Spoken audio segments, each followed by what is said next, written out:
একটা মানুষ কেমন হবে? সে ভালো হবে নাকি খারাপ হবে? সেটা নির্ভর করে তার পরিস্থিতির ওপর। পরিস্থিতি যখন ভালো থাকে, তখন খারাপ মানুষও ধীরে, ধীরে ভালো হয়ে ওঠে।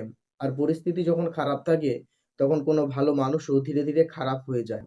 আসলে কোনো মানুষই খারাপ নয়। তার কাছে যেমন পরিস্থিতি থাকে, সেই পরিস্থিতিতে সে যেরকম ব্যবহার করছে ঠিক সেই রকমই হয়। একটা মানুষ তোমার সাথে কেমন ব্যবহার করছে, সেটা পুরোপুরি নির্ভর করছে তার পরিস্থিতির ওপর। তার পরিস্থিতি যদি ভালো থাকে তাহলে সে তোমার সাথে ভালো ব্যবহার অবশ্যই করবে। আর তখন তুমি তাকে ভালো মানুষ হিসেবে আখ্যায়িত করছো। আর যখন তার পরিস্থিতি খারাপ থাকছে এবং সে তোমার সাথে খারাপ ব্যবহার করছে, তখন তুমি তাকে খারাপ বলে আখ্যায়িত করছো। আসলে একটা মানুষ কখনোই ভালো অথবা খারাপ হয় না। পুরোটাই নির্ভর করছে তার পরিস্থিতির ওপর। পরিস্থিতি তাকে যেমনভাবে আপনার সামনে তুলে ধরছে, আপনি তাকে ঠিক তেমনভাবেই পাচ্ছেন। এটাই হচ্ছে এই প্রকৃতির নিয়ম। পরিস্থিতি একটা মানুষকে পুরোপুরি বদলে দেয়।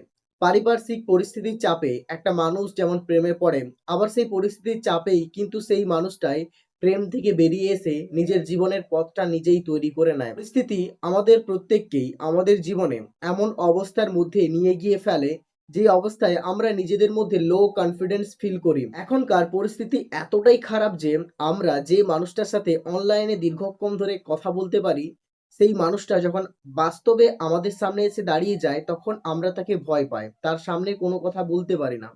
আমরা প্রত্যেকেই একটা ইলিউশনের মধ্যে আছি। আমরা প্রত্যেকেই একটা আর্টিফিশিয়াল জগতের মধ্যে আছি। যে জগৎ থেকে আমাদের প্রত্যেকেরই উচিত বেরিয়ে আসা এবং বাস্তব জগতে বিচরণ করা। বাস্তবের মাটিতে পা ফেলে আমাদের চলতে হবে। তাহলে কোনো সমস্যা বা কোনো পরিস্থিতি আমাদের কাছে খারাপ বলে মনে হবে না। আসলে আমরা এমন একটা আর্টিফিশিয়াল ওয়ার্ল্ড এর মধ্যে বাস করছি যেখানে বাস্তবতার কোনো সংযোগই নেই। আমরা প্রত্যেকেই এই আর্টিফিশিয়াল ওয়ার্ল্ড এর মধ্যে নতুন, নতুন স্বপ্ন দেখছি। কিন্তু সেই স্বপ্নগুলো বাস্তবের মাটিতে দাঁড়িয়ে একবারও বিবেচনা করে দেখিনি এই স্বপ্নগুলো বাস্তবের সাথে কতটা মিলে যাচ্ছে। শুধু আমরা আর্টিফিশিয়াল ওয়ার্ল্ডের মধ্যে থেকে কল্পনা করছি। যার জন্য আমরা আমাদের স্বপ্নগুলোকে বাস্তবায়িত করতে পারি না এবং বাস্তবায়িত করতে পারলেও অর্ধেক পথেই আমরা ফেল হয়ে যাই।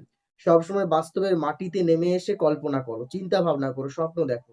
তাহলে দেখবে তোমার স্বপ্নগুলো সহজেই পূরণ হবে।